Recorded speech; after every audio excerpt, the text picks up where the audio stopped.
red and blue in every sight. Rubber CP on the mic. Post-game show about to strike.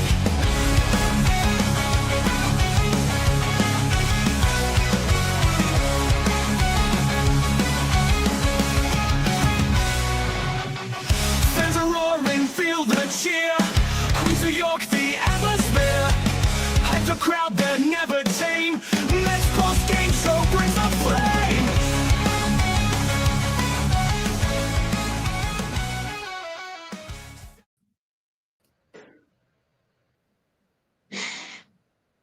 Ooh. What's up, Mets fans? Welcome back to the Mets PostGame Show right here on the channel and on X. And of course, we are talking about a debacle, embarrassment performance from our New York Mets in another postgame show, losing 3 out of 4 against the goddamn Miami Marlins. They are just a thorn in our sides, no matter what. Let's talk about it. All right, Chris, how you doing, buddy? First series win for the Marlins at Citi Field in 5 years, if I'm not mistaken, is what the broadcast said. This was a despicable performance, an absolutely despicable performance. And we got to start having real conversations about Kodai Senga. We have to start that dialogue right now because this is just inexcusable. Tomorrow will be September 1st. You'll be playing meaningful baseball all month long. And as Carlos Mendoza has stated in maybe the past week and a half, this rotation is going to be evaluated turn by turn. Now, whether they actually make a move for one of these guys going to the bullpen or not is anybody's guess. But in the next, let's say, 7.5 hours, David Stearns has a lot of decisions to make. He doesn't get the rest of the day off, unfortunately for him, with the holiday tomorrow. He doesn't, because he's got to make real roster decisions upcoming on both sides of the ball. You talk about low energy, you talk about not showing up. The past 2 games, I'm talking about the start of the games, especially the first 4 innings, it seems like the Mets have taken off, forgetting that there's a baseball game in those first couple of innings. Kodai Senga, what's funny and what's bad enough is that his fastball actually looked okay today. Like, his fastball actually looked okay today, and he still got shelled. This is a guy that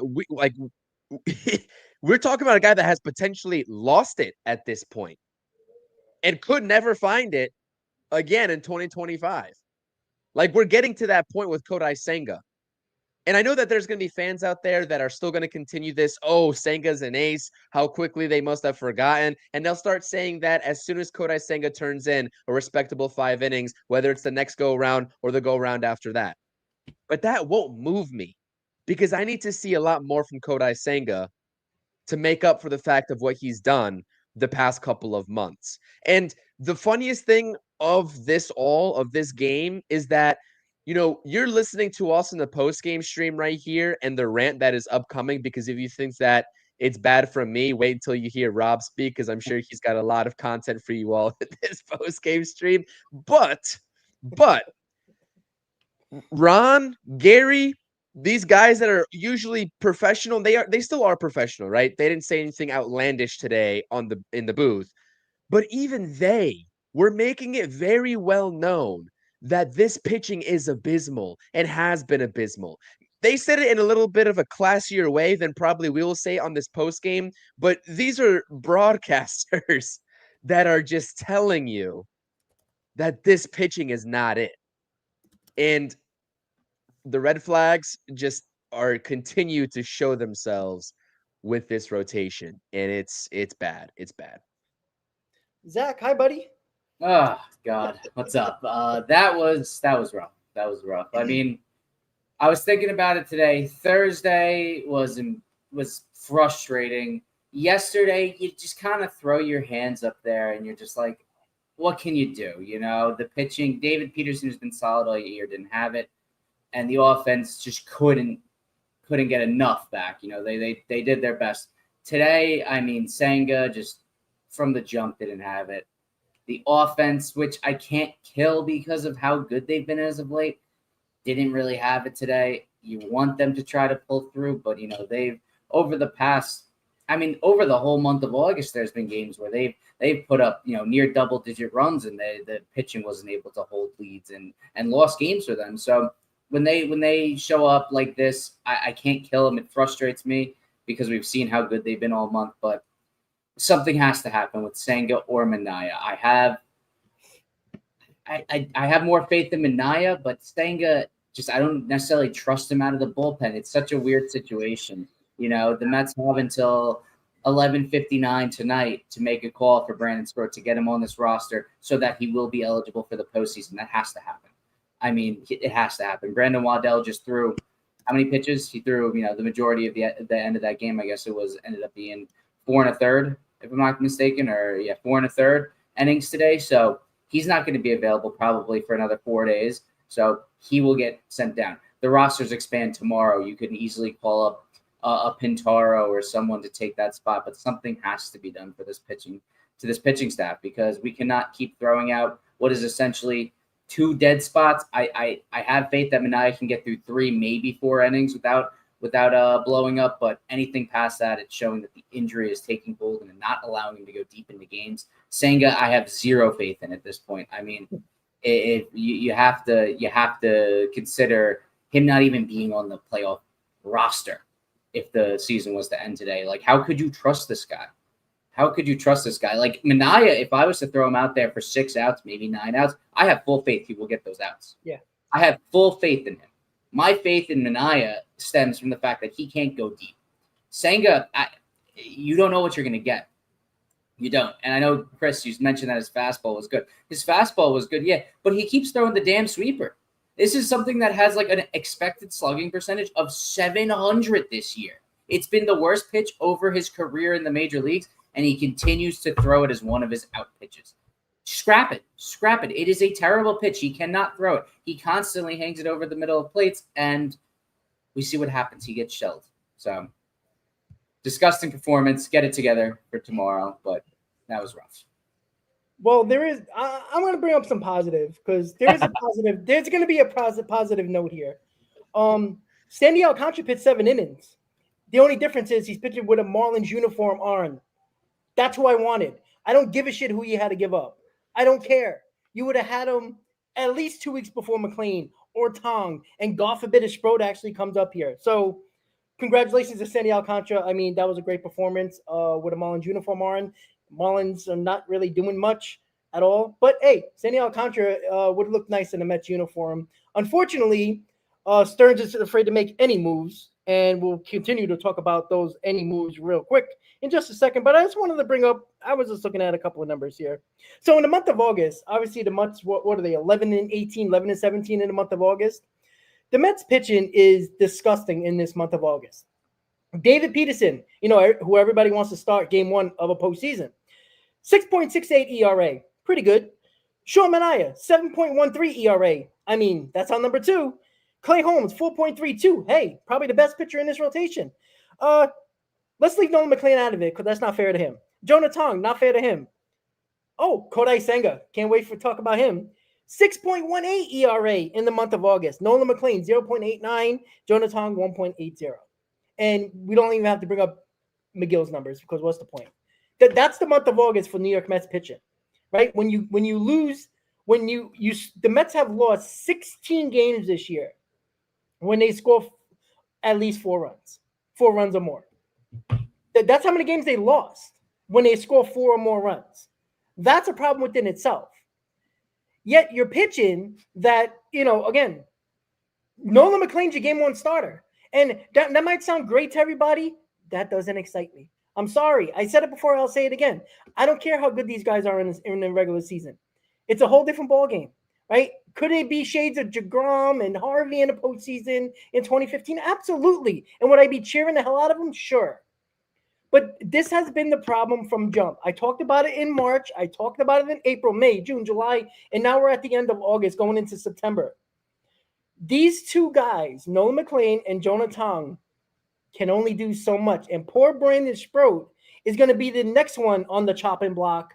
and, put his feet to the fire because Stearns is fucking incompetent. I'm sorry. Right? All that trust that we were talking about possibly at the deadline for David Stearns, and nobody said he had a bad deadline because the bullpen arms were pretty damn good.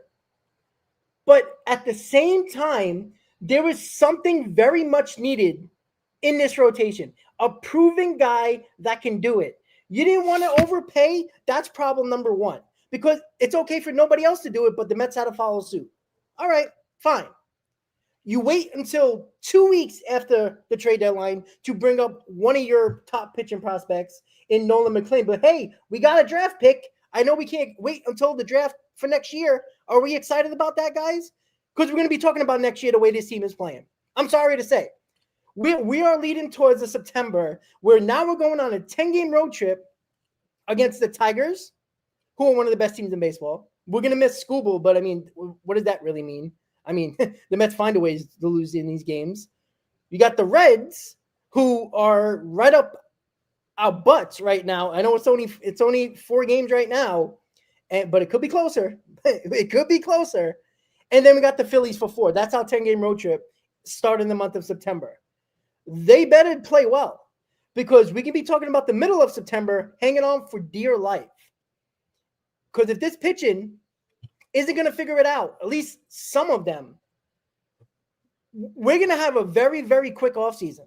Like, we're going to have some season preview. We're going to have a season recap very quickly in October because it's an outrageous situation the Mets put themselves in. David Stearns, hey, listen, you want the credit last year? You're getting all the blame this year. It's very simple. It is very simple. Now, do the players have to perform? Absolutely. But I've been complaining about Kodai Senga for years. I just don't like him.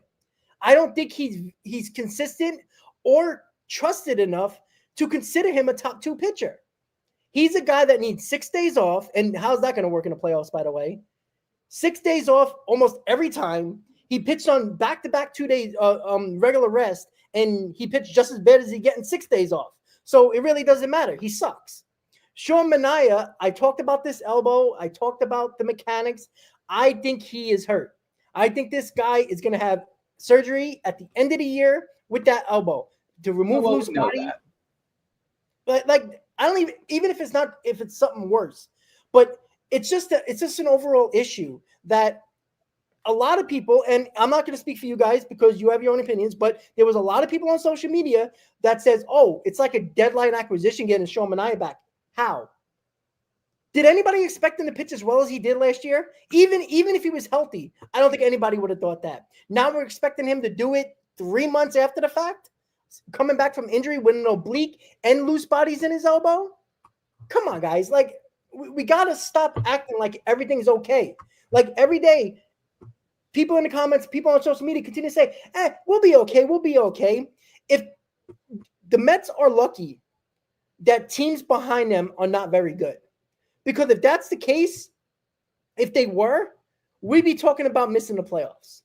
And thank God the Reds aren't that good. And again, they can still catch us, just so everybody remembers that. 25 games ago, a lot can happen. But overall, the Mets pitching better figure it out because you can't rely on Nolan McLean and Jonah Tong to always be good. They might have a bump in the road down these last couple of starts. That's a possibility.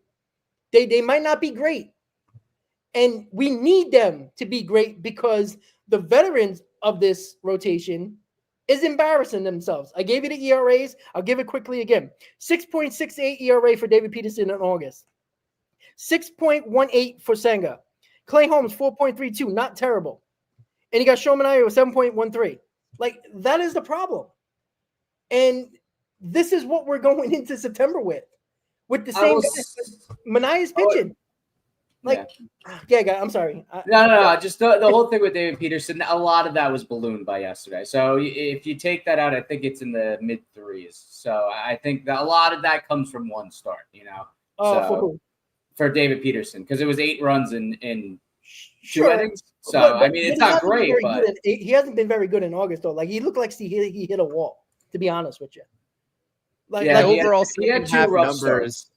his overall second half numbers are in the fours. I'm pretty sure if I saw from Anthony DeComo correctly yesterday. And that's fine. But when you consider in a guy that people were talking about being your number one, the way he's pitched in the first half, that's a serious problem. And again, this is the first time in his career he's pitching well over probably 150, 160 innings. So 2 years in a row, back-to-back 170 inning seasons.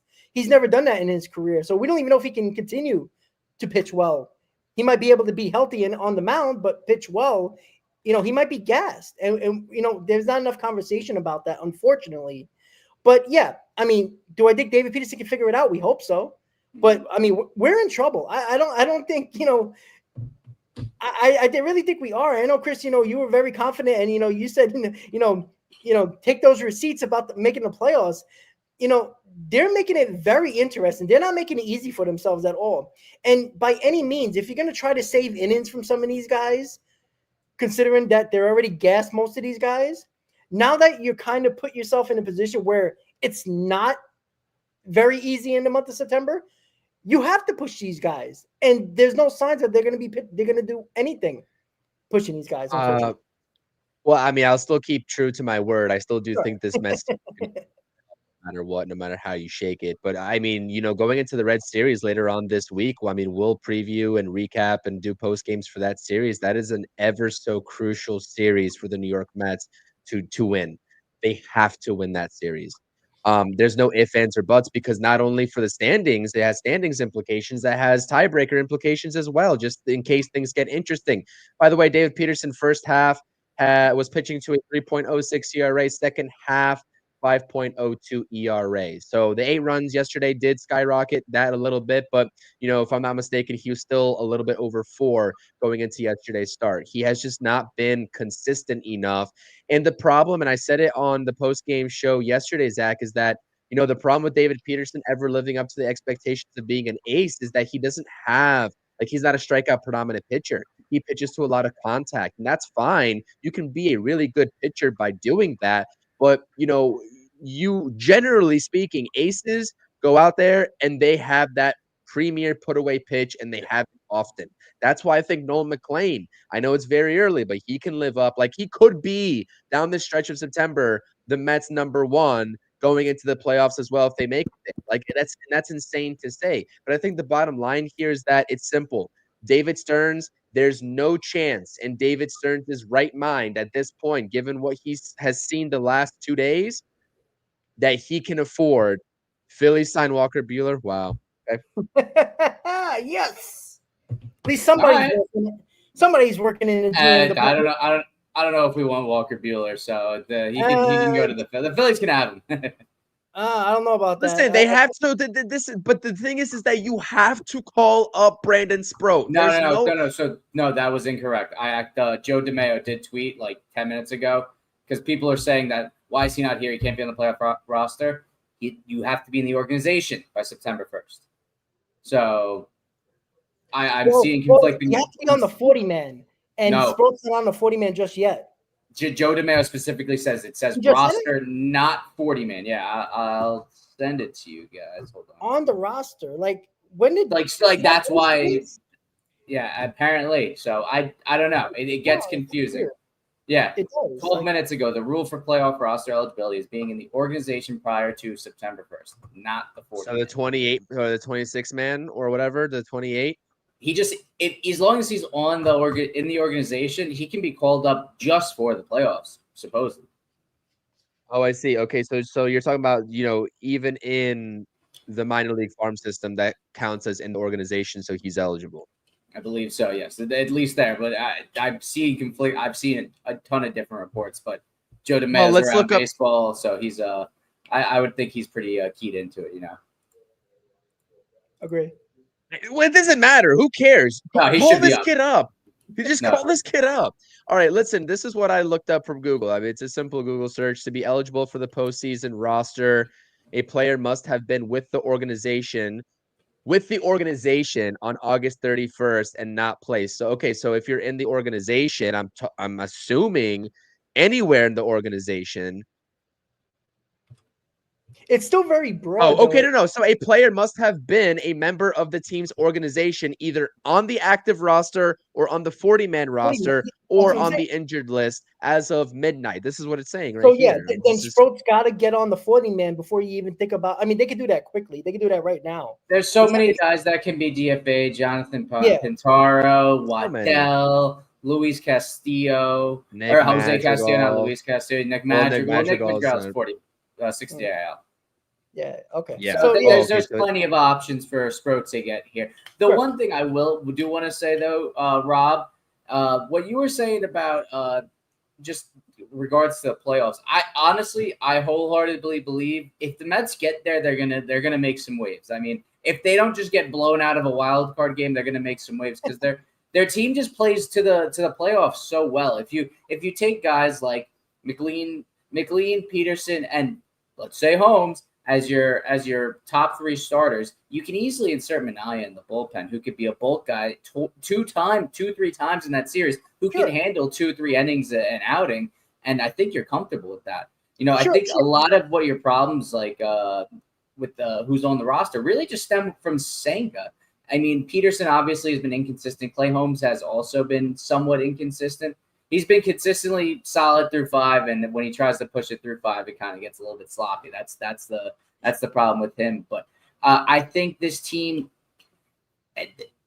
the influx of youth is going to help. I really do. I think Senga is someone who's going to be falling out of favor fairly shortly. Yeah, but you know what though? Like, we can talk about McLean all we want. We have no idea how he's going to perform in the postseason. Like, look, he has the demeanor, he has the confidence, but let's not act like he's just going to go up there and throw great. And David Peterson came out of the bullpen last year. How do we know he's going to perform in the postseason as a starter? Coming out on a mound with all that adrenaline, all that energy in the beginning of a game. So like that's a lot. And Clay Holmes, he's not a starter. He's a bullpen guy. He's been good this year, and he deserves a lot of credit. But how do we know what Clay Holmes is going to look like? Even Jonah Tong, all these 4 guys, there's a ton of question marks. McLean and Tong look great, and we hope they have great careers with the New York Mets. But there's nothing here that says, oh, well, I feel confident in this guy going in game 1, 2, 3 of a wild card series. I just don't. Now, you can shorten the game up with Minaya in the bullpen, with Senga coming out of the bullpen, whatever you want to do. You can shorten the game. And I have more confidence in the lineup because we've seen clutch guys in this lineup do it for other teams along with the Mets. So I think the lineup will show up. But we've seen the lineup show up for a month, and we're 7 games under 500 in August. So I think the pitching, we can say who we think is going to be good, but I just feel like there's a lot of too many question marks that is still concerning, where we can feel good about McLean and Tong, and even you can feel good about Clay Holmes, but it's going to be interesting to see what they're going to do, man. You know what I see in the future happening here, just based off of what I'm seeing in the post game? I can see an IL stint for Senga in his future. That's what I can see. Carlos Mendoza said, quote unquote, we've got to get him right. I'm pretty sure we're going to have some discussion of what's next for him. Our job is to get him right. So Mendoza is already basically saying, like, there's going to be some discussion about a different situation for him, whatever that may be, bullpen, IL, etc. And Senga said, there are some parts of my body that aren't moving the way I want it to. That's a huge thing to say. It could it be an excuse? Sure. I mean, but we've seen phantom ILs before from this very Mets organization, and I don't know if that's I don't know how to assess that, but I can just see, like, I wouldn't be shocked. Is it likely? Maybe, maybe not. That's anyone's guess, but if that's what he's saying, I could maybe see an IL stint for him to start up September, and they could use that as a get right kind of situation for him to come back whenever he's ready. Now, does he have any minor league options as he was signed and considered a rookie in 2023 or now? I don't think so. Let me look. I know a lot. There were a lot of talks around Roki Sasaki having them. I know Senga's a bit older, so I don't know if they apply. Well, he does actually. He has 3, ironically enough. They're not sending them now. They're not. No, that's their crown jewel of the organization. I think they could. They get all their jersey money from Japan. They can't do that. God forbid. I'm so you know what? I don't think Steve Cohen cares about money, in all fairness. Honestly, with Senga, if he was hurt the whole time, go on the IL. Like what are you doing pushing through it? Like what do you want to get some brownie points because you show you got a little bit of cojones because you went out there? Like you're not helping the team. Like we talked about this for years, Chris, with other players. Like when we thought he was hurt I think it was last year, if I'm not mistaken, when he was slumping. Like, hey, if you're hurt, go on the IL. You're not helping his team. The same thing with Senga. Don't tell me that, my body's not moving in the right direction. Like maybe you do have an injury. Then you shouldn't have been pitching. You should have never came back. Like I just don't understand the logic here. And I get it. I understand he's trying to figure it out. But it's sounding like excuses. It really is. I'm sorry. I mean, at this point, with the way that he's performing, I think anything that he says will sound as like excuses. But what I'll say about this Bueller to the Phillies situation is that I knew that David Stearns wasn't going to go out there and get this guy, and that's fine because he has been putrid this season. I get it, but first of all, given what the Mets are doing right now, it hurts to just see him go to that division rival that is being proactive and making sure to ensure their pitching. But two, it's just like we talked about it, as well, Rob, that Bueller, he didn't really have that great of a season last season. And in the playoffs came around, they put him in a bullpen role and he shined for them.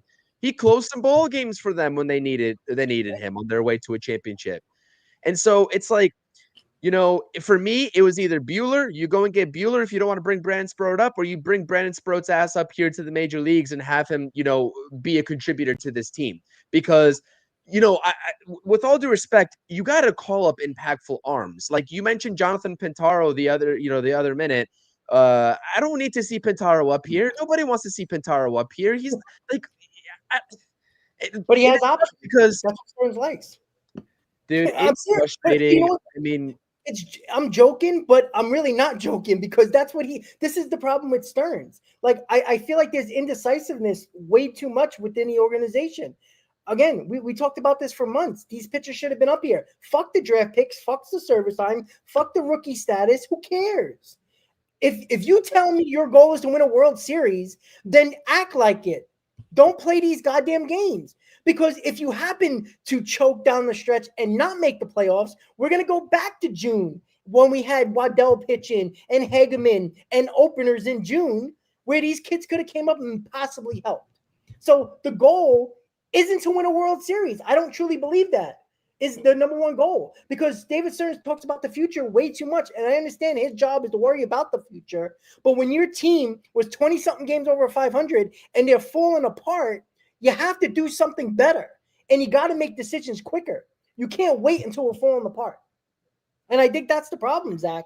I really think that the indecisiveness of bringing, again, Sproat started yesterday. Wasn't he in the bullpen a week and a half ago? Like that's it didn't go too well. So, but again, their indecisiveness or not knowing what the hell to do with certain guys is the major problem. It's a huge problem. No, I get what you're saying. I think you got to try things out, because the rotation is a bit crowded. But given what Senga did today and what he's looked like as of late, I mean, I wholeheartedly believe that Sproat should replace him in the rotation, at least on a game-to-game basis. Sproat goes out and deals in his first start, he'll keep it. If he doesn't deal, he gets shelled. Maybe you consider moving Senga back into that role or something. But something needs to change because we can't have this. We can't have Senga who's out there inconsistently pitching every start and not even getting us through 5 and keeping us in it. Like at least Clay Holmes, when he gets through 5, more often than not, we're in the game. He's allowing 2-3 runs, maybe 4 runs, which I still consider to be in the game. It's not pretty, but it's serviceable. I mean, Senga is out there almost every start, and it's just behind the 8 ball from the jump with him, and it's terrible. Minaya.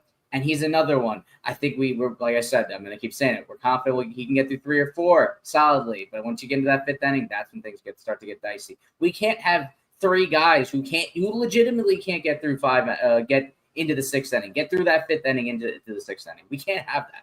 It's just going to tax the bullpen. They keep throwing them out there. They keep on throwing them out there. I mean, you kind of have to at this point because you don't have anyone else. Your only other option is Brandon Sproat. So you're going to have to live with 2 of those 3 guys.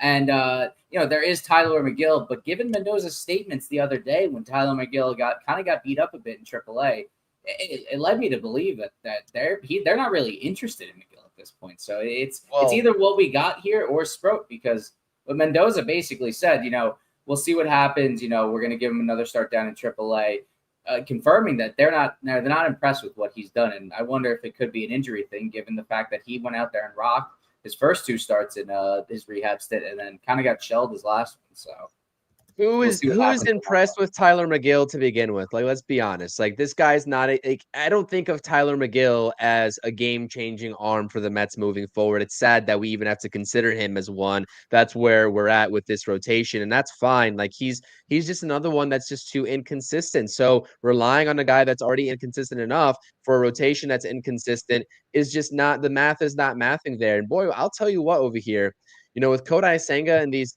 post-game comments that he's got, it just looks like he's defeated, man. It looks like he's defeated. He said he's never experienced something like this for this extended, this much of an extended period of time. And he's really trying to battle through. I understand that, but you're only hurting the team more than you're helping by, if there is something wrong with any part of your body that's lagging behind a little bit, I mean, you can't continue to go out there. You have to give it to the next guy, which would be Brandon Sproat. But I will also tell you what, to shift this focus a little bit, because let's be honest here, the pitching has been bad. That is the primary aspect of this team to blame. This defense needs to get their heads out of their asses too, because their fundamentals, their ability to stay in the game and make plays. You saw this Marlins team against the Mets. They made no mistakes defensively, or at least rarely. That's a young, energetic team. Those guys up the middle for them are fantastic. There's like nothing that you can hit past those guys, or very rarely at least. I don't see that same sort of urgency from this Mets defense. I don't. Pete Alonso has been horrible. Brandon Nimmo's been horrible. Brett Beatty makes a pretty bad error today as well. That was on McNeil. McNeil had to get there and cover. He was late. He was trailing late. Beatty threw it to the back. That's on McNeil. But McNeil was bad this series. Several mistakes from him. And also, just as it relates to the post game too. I mean, I know that they were already down 5-1 in the last inning of the game. And that's fine, because there's a lot of things that went wrong, from Senga to defense, lack of hitting to lead them to that point too. But, I just don't understand what the thought process is. I'm all for being aggressive at the plate, but like, you're trying to put runners on base, and Brett Beatty's out there swinging 3-1 for the fences like a 2-run homer is going to do anything for you. It just doesn't make sense. It doesn't really make sense. And I just feel like situationally, on both sides of the ball, this team is just lacking a lot of awareness. They're lacking a lot of fundamentals, and they're simply lacking the smarts at this point. And this is a team that we're accustomed to, especially under David Stearns, even when he was in Milwaukee, to put together great defensive teams. And this has been pretty much one of the worst defensive Mets teams that we've seen in quite a bit. And that's shocking within itself. So a lot of things for this Mets team to get right, and a lot of things for them to fix. And the biggest thing is the starting pitching, but let's not pretend like there's other things about this team that don't need fixing either. Sure, the defense has been really bad. It's got to be the lack of focus. Like, these are technically Gold Glovers that are making these silly errors. Lindor has a lot of errors this year. McNeil was late to get into the bag. Brett Beatty kind of threw a lollipop over there. Everybody really, like, not thrown to a certain bag. Just not being positioned. Excuse me. I'm sorry. I'm tongue-tied here. Positioning yourself to put yourself in a good defensive position is another thing. It's a lack of focus. Like, did they really just assume that they were just going to show up to Citi Field and beat the Marlins? Like, didn't it feel like that in this series? That they just felt like they were going to show up because, they beat the mighty Phillies and they swept them. Like, that momentum's gone. Like, how can you not go into the Marlins series knowing that you could have a crazy good homestand and you just squandered it? And man, 4-3 homestand, right? Yeah, 4-3 homestand. I still can't do math on this Sunday, Chris. But 4-3 homestand, I mean, that's a joke, especially when you won the first 3. I mean, man, it's the lack of focus. I mean, 25 games to go. When are you going to start to focus? We talk about this all the time. When are these guys going to actually show up and continue to show up? I don't know, man. I'm completely frustrated right now. I have no confidence in this team. We've seen crazy things before where, things happen. You just got to get hot at the right time. But, they get hot for 2 days and then they go cold for a week. It's been the trend over the last, 3.5 months. This team has not been good. This has been under 500 teams since June. And there's no signs of it picking up, and it's got to be demoralizing. And Kodai Senga should feel down on himself and look like he's demoralized. I mean, you suck. I mean, you never had that in your career. Yeah, well, you're facing major leaguers now. You're not, I know a lot of Japanese players are really good, but I mean, you come here to play with the best. They pick up on your lack of, executing pitches. They're not swinging at that ghost fork enough, and those fastballs. And he was using his fastball, as Chris said, more, and it was nice to see. We did bring that up in the pregame, but it's a straight fastball. I don't care if he throws a 95 and he threw a 98 today. Doesn't matter. When they don't care about your ghost fork pitch, they're waiting for that fastball. And again, this was the worst case scenario, worst case team for Kodai Senga to face, because this team does not strike out. This team puts the bat on the ball. And Kodai Senga, the only time he comes in the zone is with that fastball. And they were waiting for that pitch. And they did. He gave up all the 5 runs.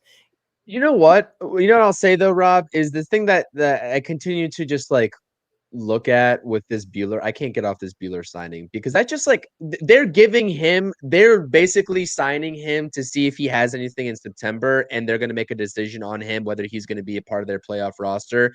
And it's just why can't a team like the Mets do that? What's the harm in that? I know he's pitching to a 5.4 ERA, right? I get that. But you could find lightning in the bottle there for relatively cheap. Now, I don't think the contract terms have, came out just yet. But, you're already in September. What's Question. I don't know. That infuriates me. Question for you guys: if it was between Sproat or Buehler, who are you going with? Buehler. It depends. It depends on that playoff eligibility. I don't think we still have. Sproat comes up right now. Sproat's both are playoff eligible. Take both. Why can't you have both? Why is Stanek on this team? Okay. I suppose. Why is you have a couple of non-impactful arms in this bullpen? Buehler doesn't move me. I mean, Stanek was just as good as Buehler, if not better, during the playoffs for the Mets and the Astros. So I think getting hung up on the Buehler move is not really something that as Mets fans should be worried about, because I mean, look, he could turn around and be amazing for the Phillies, but if he goes out, and let's say in this next series, he goes out and blows a game or two for them in this upcoming series, we're going to be loving the fact that we didn't sign him. So time will tell, but he has been horrible, not bad, horrible, worse than Kodai Senga, someone that we hate right now. But you could have both. But you could have both of those guys on your roster. You can have both of those guys on your roster hypothetically, because you at that point you wouldn't need to bring McGill up. Am I wrong? No, but there's other people that I think I'd rather give a shot to. People that are younger, that aren't off of 2 Tommy John surgeries in their career. Clearly someone who has gotten worse since coming back from the Tommy Johns. This is someone that is not a mover for me. I could be dead wrong, but for me, this is someone that's been worse than a lot that we already have here. And we have some pieces that we're pretty unhappy with. This is someone that's pitched worse than Ryan Stanek, pitched worse than Kodai Senga. I have zero faith in Walker Buehler being a good pitcher. Well, Zach, did you like the Stanek move last year? The Stanek move? Yeah, I actually did. I thought it was good. He had a 5 ERA in Houston. He had a 5 ERA in Houston, but it was for a playoff pitcher. I think it was like a 4.7 or something in Seattle. But he was a good playoff pitcher, and I had faith in the big fastball. But the Buehler, there's so much more there, and it has to do with the fact that he is off of tons of arm injuries. Sure. I think his arm is just Totally agree with you. But you know what? Senga has an elbow oblique. Minaya has an elbow oblique. Who the hell knows what's wrong with Senga, right? We're throwing guys out there that weren't pitching for, Minaya for 3 months, Montas for 3 months that wasn't pitching. So it's like I'd rather take a chance with an established guy where maybe a little bit of a burst of energy can actually get him going again. I think the Red Sox kind of, and when Buehler wasn't good, the Red Sox weren't good, and so again, I'm not giving Buehler any credit here. He hasn't been good this year, but there's many guys that we see that have not been good with their original team. They get moved to another team or they get signed by another team from waivers or whatever, and they pitch better or they hit better. And again, I'm not saying that Buehler's going to win us a World Series or anything like that if you get him. Like, by no means I'm saying that. It's just the fact that why not? Like, Stanek is not good. Stanek does mop-up duty. At least with Walker Buehler, you can throw him in there as a starter or a reliever. Who cares? The fact is, if he's just as bad as one of those guys, you can release him in 2 weeks if you want to. And you're not releasing Senga. You're not releasing Manai. You're not releasing any of these guys. So at the very least, I would rather have a guy who's better in the postseason than anybody we have in our rotation and probably our bullpen. Let's be honest about that. Like, that's how good he was. And again, even with all the injuries he had coming back from last year, and he still pitched outstanding, and he was on the mound when they won the World Series with the Dodgers last year. That means something to me. I'll take that guy every single time. I don't care how he's pitching right now. I still rather just get that guy. And I agree with Chris and Zach. We can agree to disagree here, but I truly agree that he hasn't been good. But I'd rather have an option, and you give yourself an option because again, if Sproul comes up here and doesn't pitch well, where do you think he's going? He's going right back down. Correct, right? But, so at least there's options here. And I don't think Stearns is giving us enough options. I said it before this year. I don't think Stearns is going to get Walker Buehler. You know why? Because he don't do that type of job. He don't do that type of work. He just doesn't. Stearns doesn't do that. He's more concerned about options in 2026 and, how can he fix everybody else in this organization by, manipulating everybody and throwing his stupid propaganda speeches out there. And he doesn't do what he's supposed to do because this is another season where this team had a ton of expectations and you half-assed another deadline.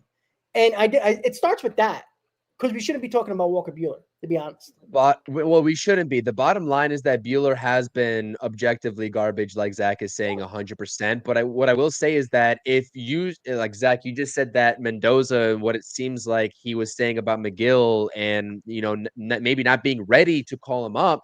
You could have Brandon Sproul and Buehler here, take the flyer on Buehler, see how he does in September, if he can carry any momentum over to the playoffs. And if not, then that's McGill's spot because McGill's still going to be postseason eligible no matter what.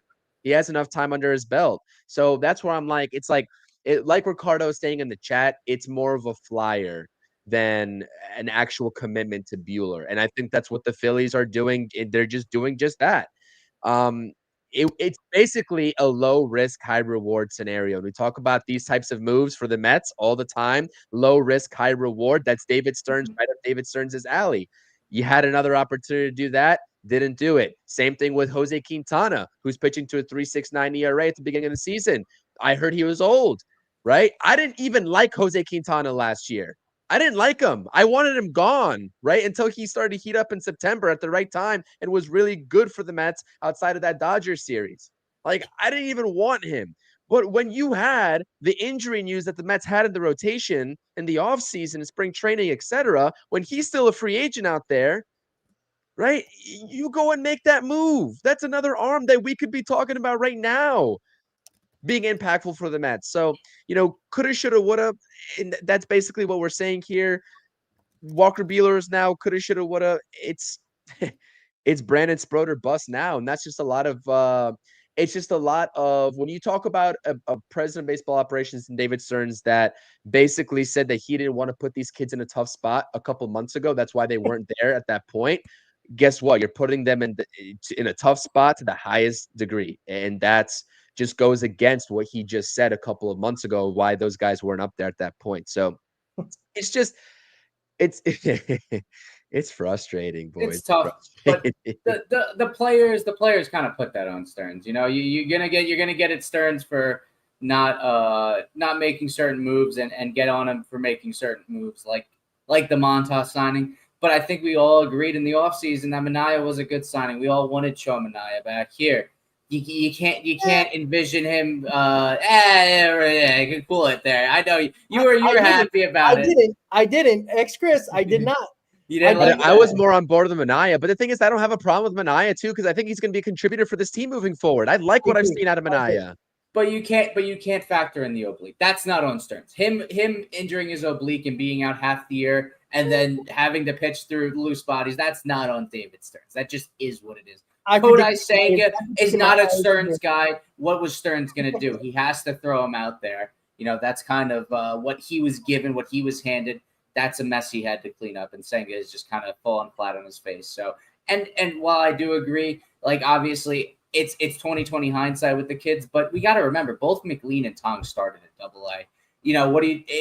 If we rushed them up and they just fell flat on their face, we would be in a situation right now where they might not be able to come back up for the rest of the year because they were so bad. We need to push that back to next year. And now we're talking about we might not make the last wild card spot.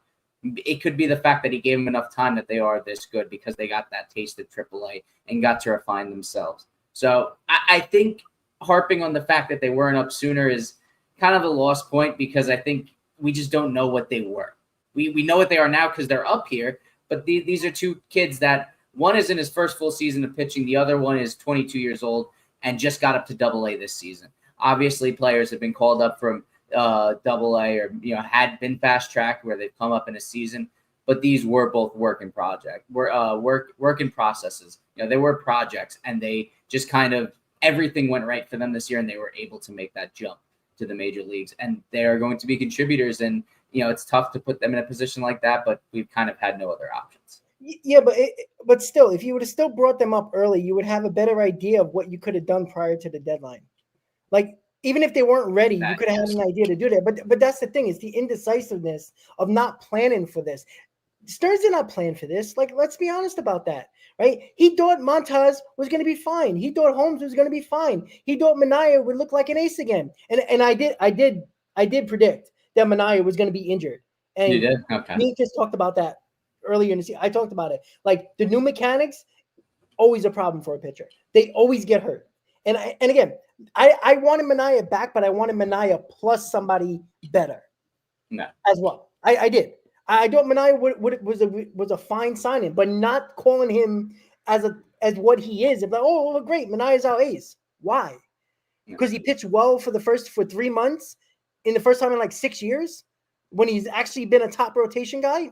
It didn't excite me. So, but again, do I think Manaea is still going to be a contributor factor here? Yes. I think you can put him in the bullpen and he can throw you 2 good innings. And again, you're going to have to shorten these games. Not during the season. Now, if we do make the playoffs, and we all think we are, you got to shorten the games very much in the postseason, which most people do. So that should help the Mets because we're so used to going 4 innings. We should know how to do it better than anybody else in the postseason. But it is frustrating. But I don't know. I mean, it's 5:30 almost, and hopefully the moves come down that we see Sproat and Ronnie Mauricio goes down. I think they're going to bring Acuna up. I forgot he's even on this team. Holy shit. I'm not even kidding. Exactly. I forgot he's on this team. That's crazy. I love the development. Oh, my God. I mean, dude, I don't think any of us thought that was going to happen. Him just kind of falling flat in his face like, yeah, that's unfortunate. Horrid. But, yeah, I could see Acuna making it up with the 28th man, Sproat. I don't think Sproat gets the call for the 28th man. I think he gets called up tonight and someone else gets an option to DFA it. I wonder if someone like Dylan Ross in AAA, who's kind of had himself a really nice season, could get that call as an extra bullpen arm. So I wonder what they do on that front because they need to figure something out. They need to figure out how to just get an extra arm in here to have quicker hooks on guys like Kodai Senga, Clay Holmes, and Sean Manaea. More so Kodai Senga if he does stick in the rotation past today. We got Manaea tomorrow. Yay. I like Manaea. He's going to be good for 3-4 innings. It just matters what happens after. I agree. I agree with that. I mean, I think his last start he got through 5 pretty well. He looked decent the last go around. If I'm not mistaken, he had 8 strikeouts. He couldn't provide the Mets length, and that's just been the issue. Like the Mets since June 13th, somewhere around the first or second week of June. They just tossed up the graphic today on the game. They have the least amount of innings from a starting rotation and any starting rotation all of baseball, and they have the second most bullpen innings. It's not a recipe for success. You can't do that. I mean, you really can't do that. So, yeah, Wow, I don't know. We'll see if there's any reports tonight, but it doesn't inspire the most confidence. I think we've gotten into a lot of, hypothetical situations that could have happened, in the deadline or the off season, whatever. But the bottom line is that whoever's in this organization, they're not going to turn anywhere else outside the organization, or else they would have made a real play for Walker Buehler instead of him going to the Phillies. What they got is what they're going to work with, and let's see if it works out. I mean, I don't know why. I just have this feeling that something has to turn, and I'm just getting sick of having that hopeful feeling without any sort of production behind it. But Senga, I talk about not trusting Clay Holmes in the playoff game. I trust him more than Senga, and that's absolutely pitiful for that to even be a thing at this point. And As a starter, you're saying, or just in general? a starter. If you In move general, Holmes to because the I think pen, would you trust Clay him more? Holmes. Yeah, if you move Holmes to the pen, would you trust him even? Oh yeah, Yeah, it's like a 2 or because 3 I feel inning like guy. I feel like with Holmes too, it's like there's a certain point that he just runs out of steam as well. There have been a handful of occasions with Holmes this season where the first inning is a little bit lackluster, but he's able to limit the damage. So I'd like to see him get out to games and a better start more consistently. But I think the majority of his problems come in like the fourth or fifth inning as well, and he just hits that wall, and that's fine. But I just feel like you got to have a quick hook if you're the Mets front office. Yeah, you can't. You brought him in here to be a starting pitcher, but he's not giving you the innings that a regular starter would. He's probably going to be a starter next season, if I had to imagine. Moving him to the pen or moving Manaea to the pen is not a detrimental move to make to make them realize that, oh, this is going to be a long-term move. If I had to guess, I think both of those guys are going to be in the Mets rotation starting in 2026. But the fact of the matter is that the 2025 New York Mets need one of those guys in the bullpen, and it just seems like they're not willing to do that, or they haven't been willing to do that up until this point, because I would have already made one of those moves to begin with. So that's an interesting question. I want to pose that to you both. If the Mets are considering one of these rotation arms, either Manaea or Holmes at this point in the bullpen, if any of them, who would you rather see go to the bullpen versus stay in the rotation? Show him Manaea. Not even a question. To the pen? Yeah, to the pen. It gives you a third lefty. It does. Holmes just does less for me there because I can just do exactly what you can just shorten Holmes, act him, treat him as a reliever that's an opener, and you could maybe even pitch him an extra. I wonder if you could pitch him an extra start a week with that, get him in there, maybe a little bit more consistently, and just have Shohei Manaea piggyback and go 3 innings, 3-3 or 4-3, 4-4, and you can just kind of use that to lighten the load on your bullpen, and then insert Brandon Sproat as a starter, and I guess from there you just got to figure out what to do with Kodai Senga. The better question Send him is, back and I know home, that maybe. the better question is here before you go, Rob, and I want to just insert this, is that we're talking about starting pitching problems, and the Mets also have another problem in the bullpen. It's the 8th inning guy. And if you're going to limit Sean Manaea, first of all, I don't know if Sean Manaea is going to be like a candidate to be an 8th inning guy if he goes into the bullpen, but Clay Holmes has done that before. So that's why maybe I would lean a little bit more to a guy like Clay Holmes, because if Ryan Helsley also doesn't figure it out, that's just another pitching problem that you have to figure out and try to see who's going to backfill that spot. Because with the way things are going right now with the starting pitching, the last thing that this Mets team needs right now is Ryan Helsley to be a problem, and he also is a problem. So, I mean, at this point, who's the 8th inning guy? Like right now, who would you designate that with the guys that are in the rotation? Rayleigh, maybe? No. Davinsky or Waddell, they pitch better than all of them. And they're both going to be in the minor leagues starting tomorrow. I mean, I don't know, guys. Depends where you have Sean Manaea go. I could honestly see him getting the 8th inning. That doesn't mean he's the 8th inning guy.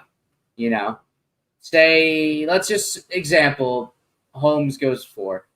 You go Rayleigh, you go Rogers, you just go one of them, and then you have Manaea go 2 or 3. That's your, he gets you through the 8th inning, gets you to Diaz. I have faith in Manaea through the first, one go through the order. It's when you get to that second and maybe even the third go around the order. So I don't think having a dedicated eighth inning guy necessarily affects it, because I think Tyler Rogers has been solid. Really could fit in that role. Gregory Soto, I view him more as a middle type lefty, whereas he can pitch in the middle innings. I don't necessarily trust him as much later in games, but he's been good. He's been good nonetheless outside of these last two appearances. So I don't know. It's tough, but I think I believe Minaya. You know what they should do? Everybody except for Sproat, Tong, and McLean stay in the rotation. Everybody else to the bullpen. DFA everybody who sucks. I wish I was joking. But I mean, you got to figure out something, because again, you can't get the Diaz, and Diaz pitches like once a week now because we either have a big lead or we're getting blown out. We don't pitch Diaz. He's got to come into a game that's a blowout and pitch 30 pitches, and then he won't be available the next day, because you have to pitch him, because when he comes into a close game or a save situation and he hasn't pitched in a week, he has no control. So we can't get the Diaz, which is a problem because the Mets score too many runs in a game, which is fine, or they're getting blown out in a game where there's no hope of bringing in Edwin Diaz. Honestly, I don't like to have all these questions start in September. Again, it's going to be the downfall of this team. I'm going to watch every game because I'm an idiot. I'm going to root for this team because I'm an idiot. And I'm not talking about anybody else, but I'm the idiot. I'm going to keep on watching, and we're going to keep on doing shows, and we're going to keep on going crazy for this team. I just feel like, and I felt like this all season, I always felt like the pitching, regardless of these kids or not, I'm not putting the blame on them, even if they don't pitch well. I'm not. I just feel like the underwhelming part of this team was always going to be the starting rotation. And now it's coming to a head because our bullpen has pitched only 38 innings less than our starting pitching. That has been the problem. That's why you got guys hurt. That's why you got guys overused. That's why you had to get 97 guys at the deadline instead of a starter and probably another bat, a better center fielder. You had to worry about bullpen because everybody was a disaster, because everybody had more innings than anybody predicted. So, you get an overused bullpen, you're going to have problems like this. And when you have one of the best closers in baseball, when your bullpen sucks below him, you can't get to him. So it's pointless having a great closer that you can't use in great situations, in the perfect situation, which is closing out games.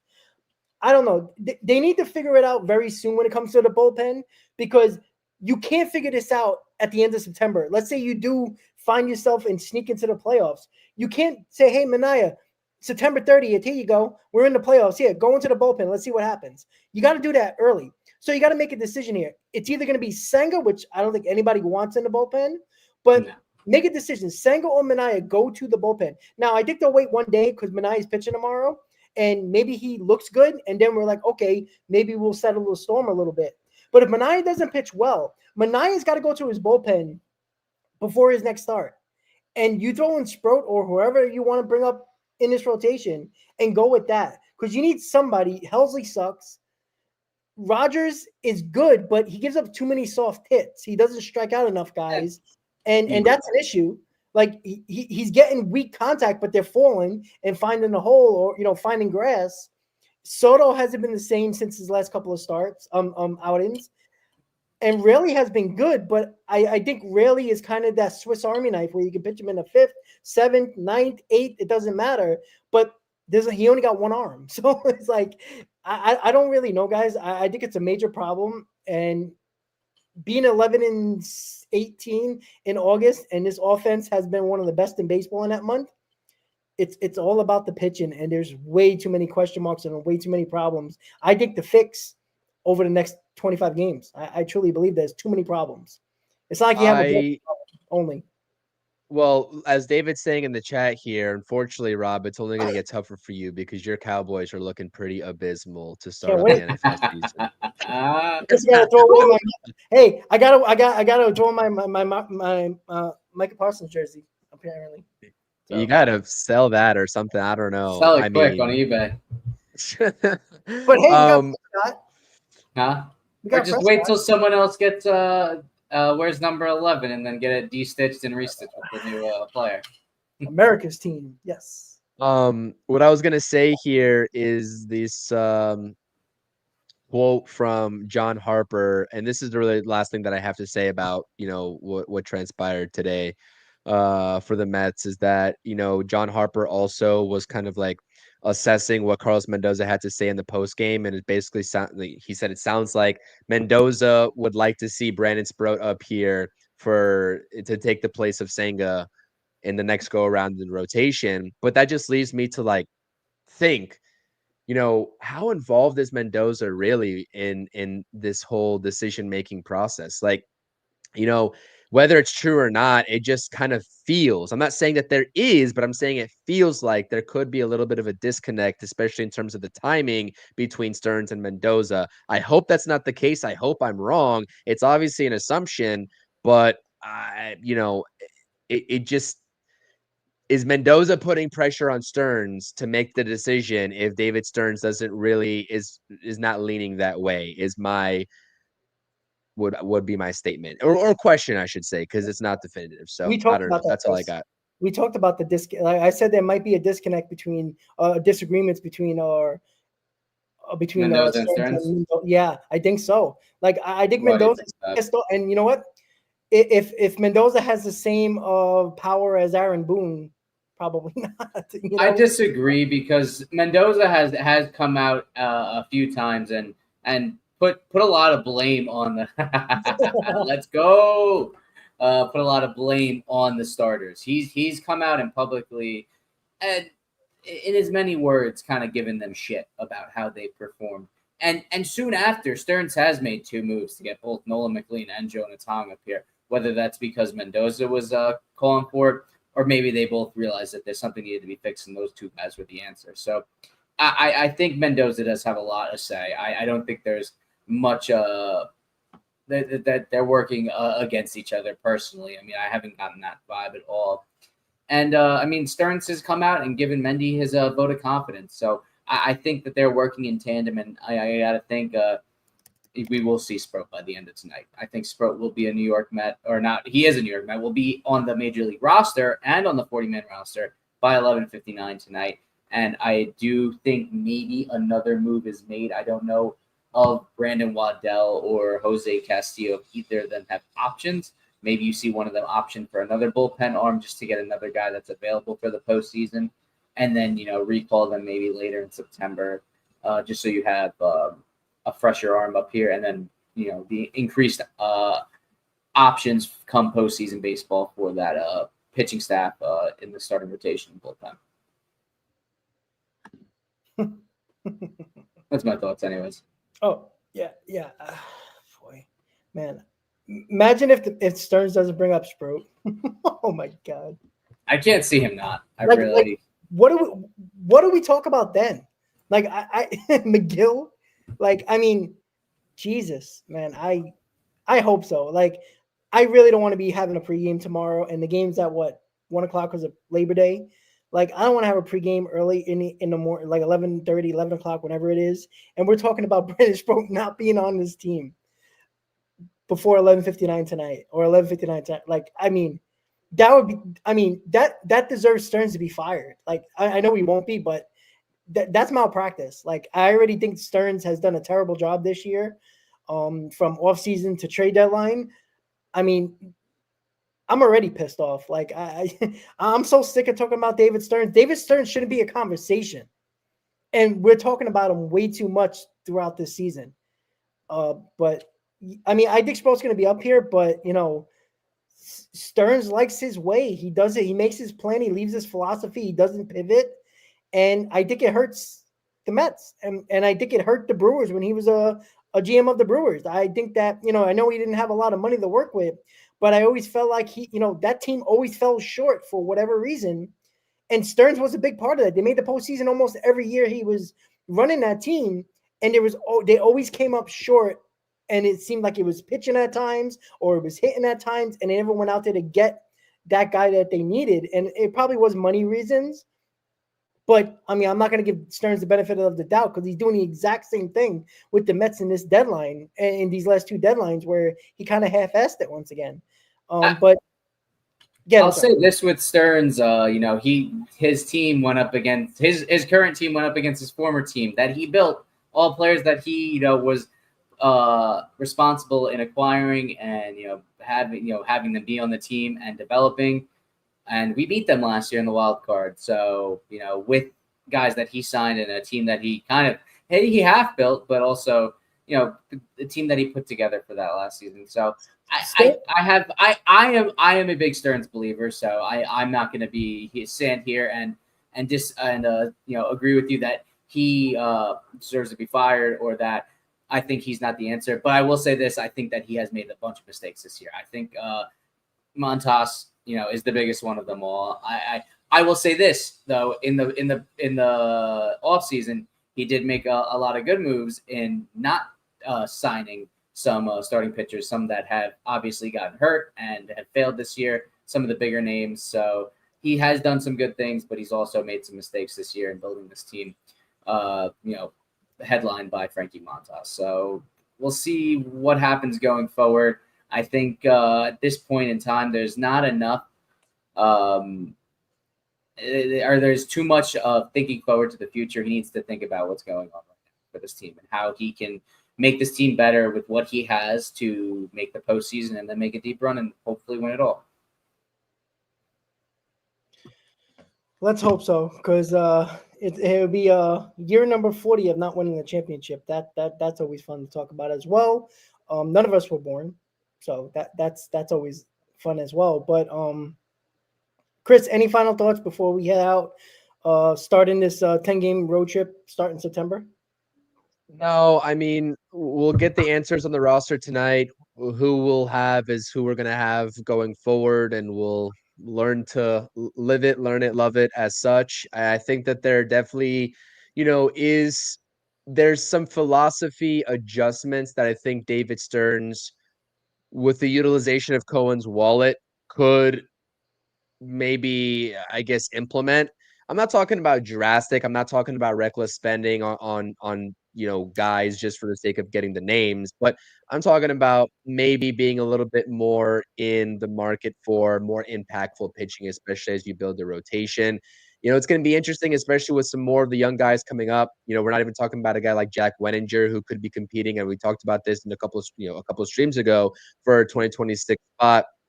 But it's going to be the pieces and the core of the rotation are going to be present within the next couple of seasons. That doesn't have anything to do with 2025. I understand that. I understand that upsets some people, but there's going to have to be decisions made on guys like Clay Holmes, Sean Manaea on these 3-year contracts of where do they fit in alongside, especially with Senga coming back next year too. Where does this rotation fit in outside of the young guys? So that's really all I have. And, we'll see you all. This is frustrating.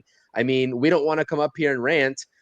It might be entertaining, but it gets old after a while, right? Especially when we have to do it consistently after losses like this. So hopefully the Mets shut us up. That's what we want. Just shut us up. Play good baseball, win, because we'd much rather be on here, talking about wins than losses, and that's for damn sure. So that's all I got. Chris, a road trip. What would you be happy with coming back out of this road trip record wise?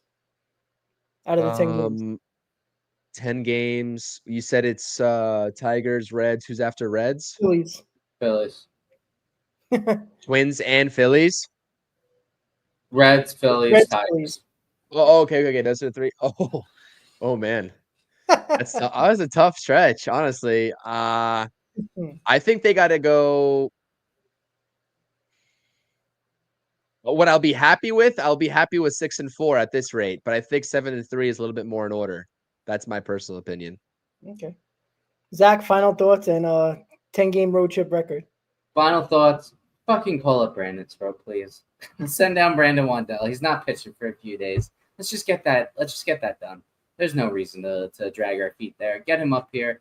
Let's. We saw what happened when McLean came up. We saw what happened when Tom came up. They kind of lit some fires, and I don't know what's happened since then. But let's really light a fire under these guys' asses because it's needed, And I think Mendoza's comments show he's tired of the shit these guys are doing. And I know a lot of people put a lot of this on Mendoza, but he's got to be just as tired as we are, because I saw the reaction of him walking out of that dugout to take the ball from Senga. He didn't look him in the eye. He was pissed.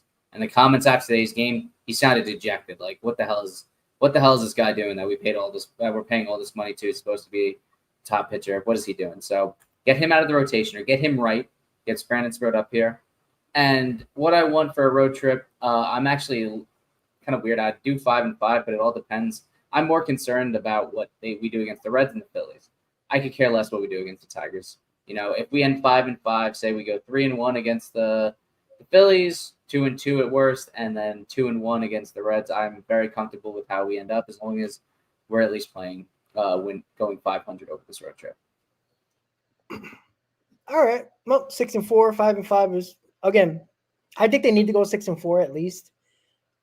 Again, any way how you do it, I don't think it really matters. Again, it always looks better when you end a road trip or any type of homestand a road trip, and it ends pretty well. We feel a little bit better. But, the Tigers are going to be tough. They're playing for something still. We know about the Reds right behind us with 4 games, and who knows how close they'll be by the time we face them at the end of the week. That's another problem within itself. And I can tell you right now, who's going to be up for those games? Because it ain't going to be the Mets, because they never play teams that are subpar to them well. We do play well in Cincinnati, though. I think we have we have a really good record there. And Pete Alonso is a juggernaut in that ballpark as well, so that's a good sign. But again, the Mets find ways to embarrass themselves in these situations, man. They're frustrating. They're going to go and win 2 of 3 from the Tigers. They're going to get swept by the Reds, and then they're going to go sweep the Phillies in Philadelphia. It's going to be something like that. We're going to leave this road trip scratching our heads like, what the hell just happened? And just like that, we got 10 games to go. 15 after that, right? 15, yeah. All right, guys. So, unfortunately, the Mets lose 5-1, lost 3 out of 4 against the Marlins after sweeping the Phillies the first 3 of the homestand. But 25 games to go. We still got a 4-game lead in the wild card, so I guess that's some positivity for everybody that wanted a little bit of positivity joining the stream on any of the channels and on X. With that said, guys, thank you for tuning in to the Mets postgame show right here on the channels and on X. Thanks, Chris. Thanks, Zach, and myself, and everybody in the chat hanging out with us on this Sunday. Have a good night, guys. Let's go Mets, and we'll see you tomorrow. Let's go Mets. Let's go Mets.